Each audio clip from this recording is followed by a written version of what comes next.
Depende sa price. Hindi mo makaawa.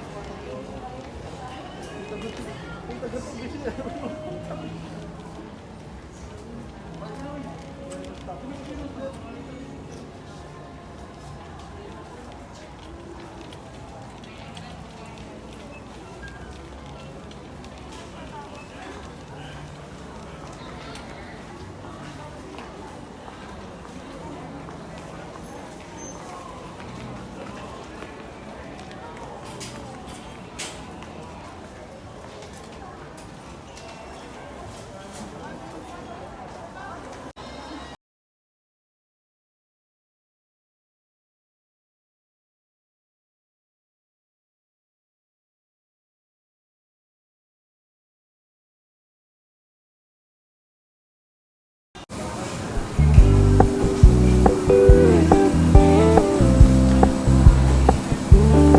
We're gonna keep it low key, keep it softly spoken, with no strings tying you to me. I'm happy in your company with no emotion, cause my love deserves to be free. I never wanna look at a house in the garden, I never wanna lock you down. I know you're not mine, it's just my turn, but we can still have fun for now.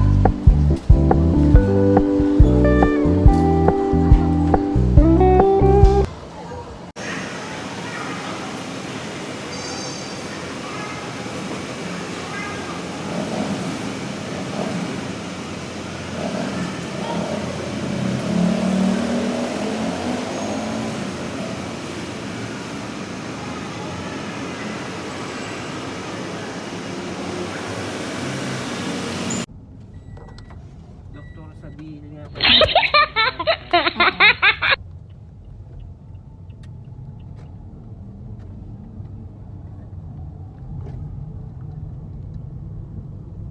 Sale po talaga, ma'am? Sorry? Sale po talaga ang SM?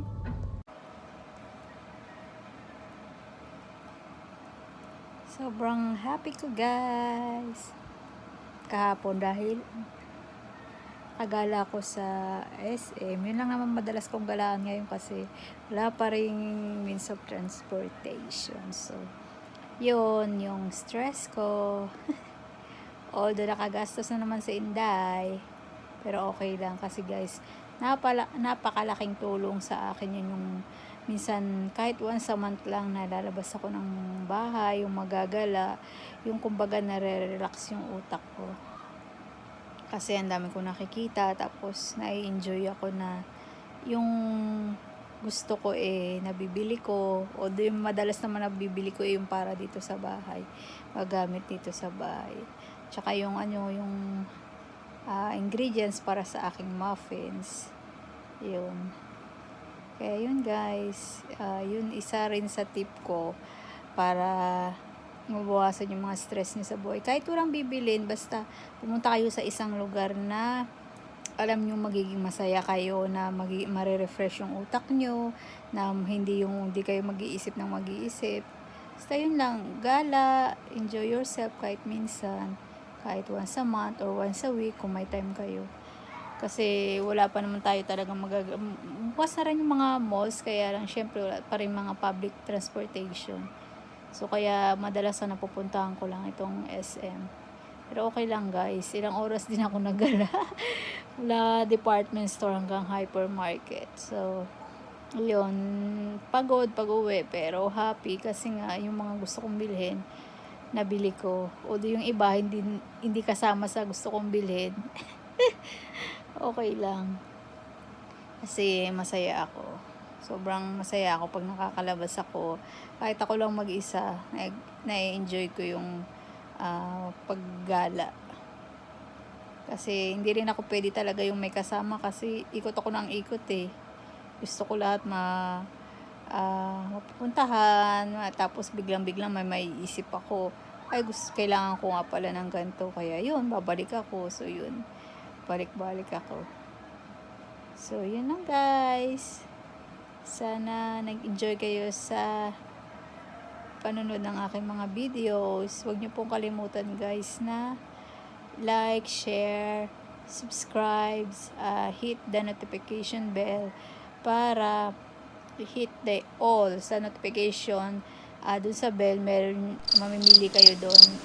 Piliin nyo po yung all para kung gusto nyo pong makapanood pa ng mga videos ko, ay ma-update kayo.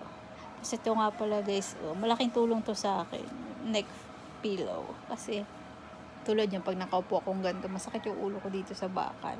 Tsaka pag nakahiga ako, madalas kasi yung kamay ko, nakaganyan ako. Pero yung kamay ko ang pinanlalagay ko kasi gusto ko medyo mataas yung ulo ko. So, yun, nilalagay ko siya.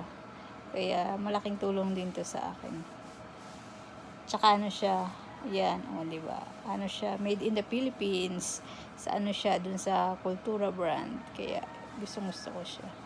So, yun lang guys. Bye and take care everyone.